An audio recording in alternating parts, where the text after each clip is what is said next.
Okay, 5. You're good.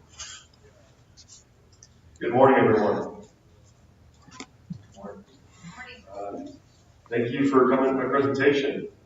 My name is Kimmons. The presentation is called Following the Breadcrumbs. It's gone through a few iterations of after the breadcrumbs part, but for this, we'll just keep it to following the breadcrumbs. Before we begin, I do have to say that all thoughts and opinions expressed by me during this presentation are my own and do not represent those of my employer. So for instance, if I mention a specific tool or a methodology or a way of conducting analysis, that does not necessarily mean that the Air Force, who is my employer, approves of that or endorses that. All right.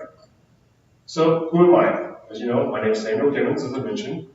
Some of my attributes are I'm what's called a cyber threat emulator cyber threat emulation operator. It's a long gaggle of words, but in normal terms, an AKA pen tester. Of course, the Air Force has to have ways of saying things that are the exact same on the outside.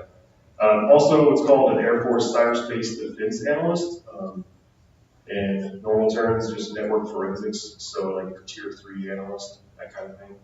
I currently work for the 33rd Network Warfare Squadron.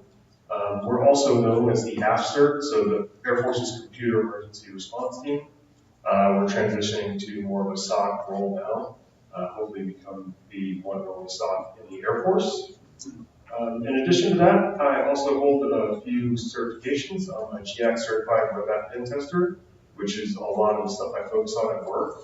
And I'm also a certified incident handler. I do a little bit of incident response on the side at work when the time permits. I'm also pursuing a master's in cybersecurity at New York University, which is an insanely tough program if you've ever considered it.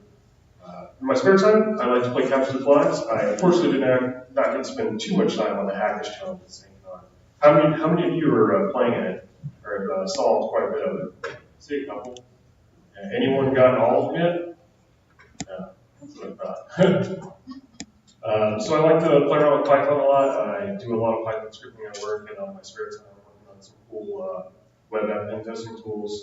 I'll probably be presenting one of them next year, hopefully at one of the bigger cons. So we'll see. Maybe come back to SAINTCON if time permits. I also like to collect certifications when I have time. I have a slew of CompTIA certs. The government loves those for some reason. So what does all that mean? Basically, it means I'm passionate about cybersecurity. I spend almost every waking moment studying or researching or applying some concepts that I've learned. I love solving complex problems, which is really the real reason that brought me to create this presentation.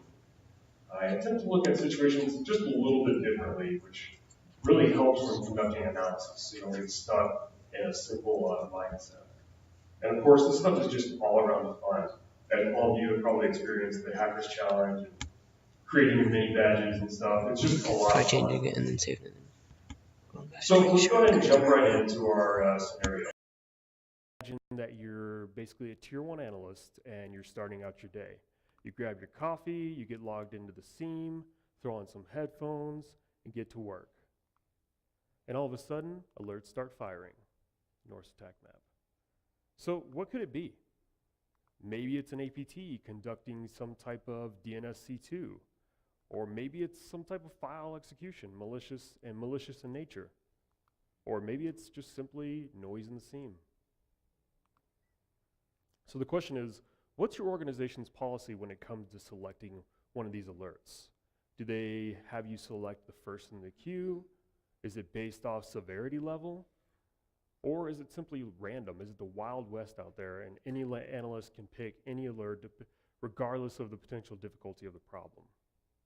But for this scenario, we're going to go with one that flagged on what's called Trojanware, or just simply a program that's doing something that it's not supposed to be doing.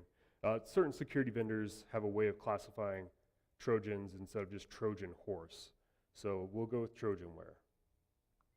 All right, so we have our event selected. It seems like a no-brainer at first. As a tier 1 analyst, you're thinking, this doesn't seem difficult. I'll follow my procedural steps, my simple methodology. I'll check the PCAP. Maybe there's some encryption at play in here. It's out of the ordinary. I'll check the IPs, URLs, run them through VirusTotal, etc. Maybe there's some hashes along with the files. Check out VirusTotal, ThreatMiner, Alien Vault, whatever your preferred flavor of crowdsourced threat categorization is. I mean, maybe it's internal to internal IP address or internal to internal IP traffic. That means non-malicious, right? There's no such thing as lateral movement. We've never seen that before, especially in the government realm, right? So nothing to see here. Let's move along. The question is, why is the alert actually firing? So the alert fired on what's called Trojanware. It's probably because something conducted an out of the ordinary action, and we can